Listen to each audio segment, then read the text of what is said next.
So everybody's got their eyes on the DNC. Is Keith Ellison going to be the new chair of the DNC? I don't know. Let me have a sip and think about it. Get that in the link below. We have more T-shirts and stuff on its way. People are like, "Hey, your store sucks." Yeah, it's getting there.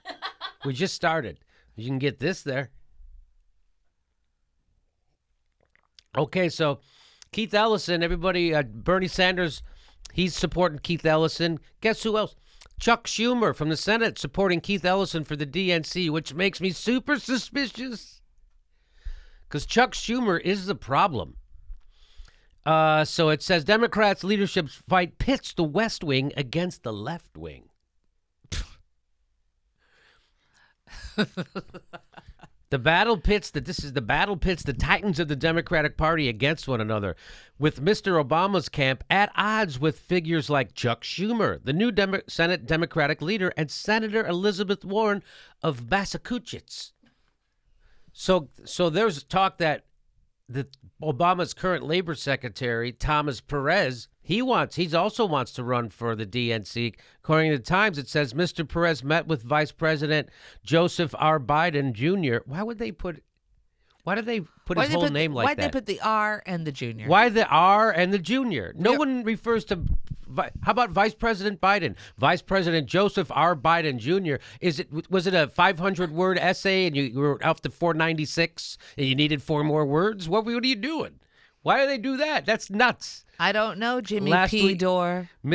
I'm James P.A. Dore. James Patrick Anthony. Mr. James Patrick Anthony Dore the first. So this guy met with Biden and had lunch in the White House mess, it says, with Valerie Jarrett. Oh, sweet Valerie Jarrett. You know when they say in the White House mess, it gives it that authenticity that I often look for when I'm reading an article. Well, it's funny. He goes the long version of President Joseph R. Biden Jr., but he shortens up the White House mess hall.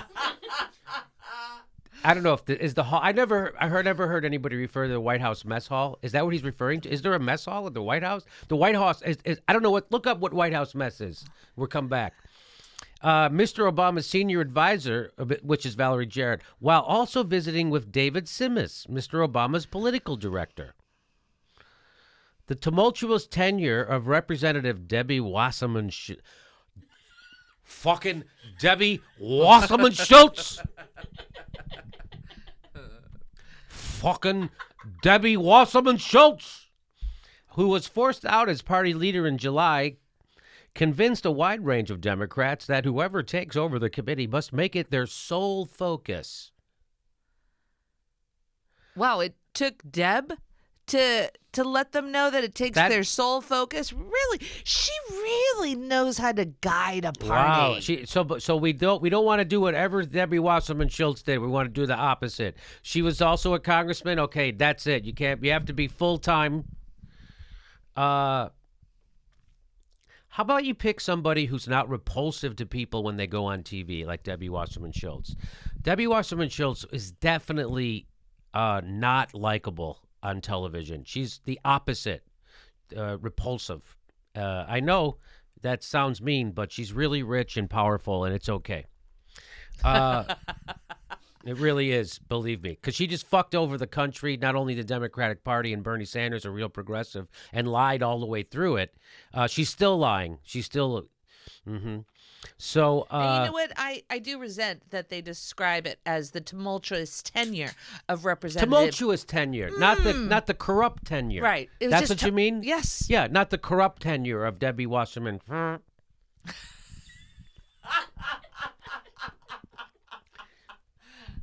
So that's the new thing. So that's how I think they're going to get around. So now they're saying, a wide range of Democrats. Really? You mean all the ones on Barack Obama's insider side, that side? They're the ones who want the person to only have the one job, because that means then Keith Ellison can't do it. And this guy, what's his name? Stewart? What is Perez? Perez can do it. Some Democrats in Mr. Obama's orbit and beyond say that elevating Mr. Ellison would amount to handing the party to Senator Bernie Sanders of Vermont. I don't know if you noticed, but that's what should happen. Why would they want to give it to Senator Bernie Sanders of Vermont? All he has is every young person under 35 on his side. It's not like that's the future. Oh, wait a minute. That's literally the future of the party. Literally. And we ran the past Hillary Clinton. We ran the 90s version of the Democrats in 2016. Hillary Clinton. We ran the 90s version of the Democrat, and she got her ass handed to her by Donna Tanahans. That would be like if after Reagan they ran Gerald Ford, or worse, Nixon. That would be like that's because Gerald Ford was kind of, nobody hated him like the people hate Hillary Clinton. It would be like after 8 years of Ronald Reagan they ran Nixon. That's why won't you vote for Nixon? I do take a little umbrage, Jimmy, to and his liberal followers. And his liberal followers. Oh my God. You mean Democrats are liberal? This, again, it's so bad that even these corporate Democrats use the word liberal disparagingly. Yes. They're such corporatists. They can't hide it. It just it oozes right out of them. And even the term followers makes it sound like these people are just like, I'm blinded. Just Bernie followers. Sanders. Yes, right. I'm just in lockstep with his vision. I don't know enough about it.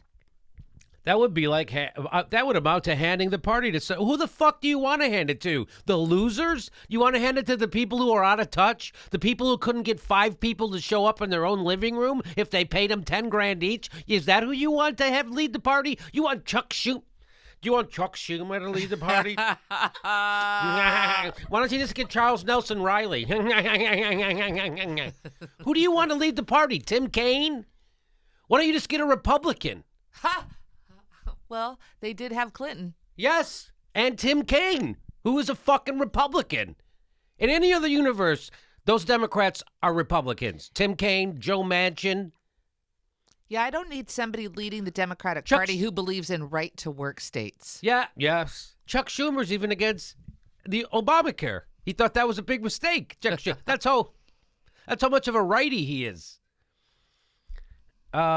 But along with his inability to do the job full time and his links to Mr. Sanders and his links, that made it sound like he's, again, if Russia comes up in this article, I swear to God. Oh, you know, Debbie Wasserman Schultz, she didn't have any links. Links. And his links to Mr. Sanders, Mr. Ellison's past criticism of Obama and praise for Louis Farrakhan, the Nation of Islam leader, worry some Democrats looking for a figure. This sounds like what they did to Barack Obama with Jeremiah Wright. Doesn't that sound very much like what they did? And this is establishment Democrats planting this story in the New York Times. That's what this is. They're telling that reporter all this shit, and he's stenographering in it. Whoever wrote this. Could be a journal. Whichever journal. Could be guy, could be lady. One of each. Oh, it's one of each. So it's both. So it was a pair of people who wrote this? Yeah, Jonathan Martin and Maggie Haberman. Maggie Haberman. Big fat of Maggie's. So that's their little Jeremiah Wright slander that Obama's very willing to do. Jonathan Greenblatt, the head of the Anti-Defamation League, called Mr. Ellison an important ally in the fight against anti-Semitism, but said he had taken positions on the Israel-Palestinian conflict on which we strongly differ, and that concerns us. So Ellison's good when it comes to Palestine, right? So he's the guy who will stand up against Israel, which is nice, because no one will, which is nice that he'll do that. And the Anti-Defamation League guy is like, he's on board with him because he's against it. He helps fight anti-Semitism, but they disagree on Palestine policy. That sounds like an honest. I like when we have honest disagreements. So there you go. So when I first read this story and they're saying, oh, Barack Obama and the West Wing, they don't want Keith Ellison, even though Chuck Schumer came out immediately for Keith Ellison, it made me go, are they pretending to be against Keith Ellison? Right. Are they pretending to do this? I don't know. I don't know. I actually, because it seems like, are they that tone deaf and stupid? And then I had to think about it for another second. Yes, of course they are. So this might just be what it looks like on the surface, that Barack Obama and his corporatist sellout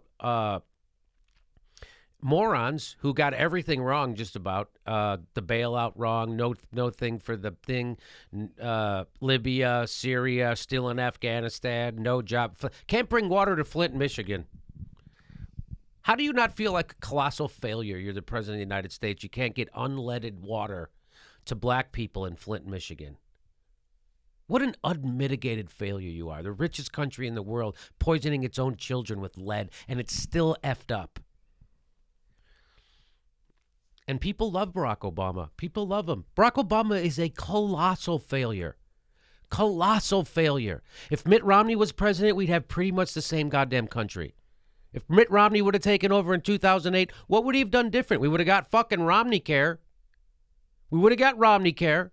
We would have had the same banking policy. He would have codified Bush's tax cuts and permanent like Barack Obama. What else? The same foreign policy. Barack Obama started more war. We're in 2 more wars than when he started. At least that. 3, because he's bombing Yemen now. So you got Syria, you got Iraq, you got Libya, you got Afghanistan, you got Yemen. Wow. He isn't, I'm not making this up, right? This isn't me exaggerating that this guy's a super failure. All right. So Keith Ellison,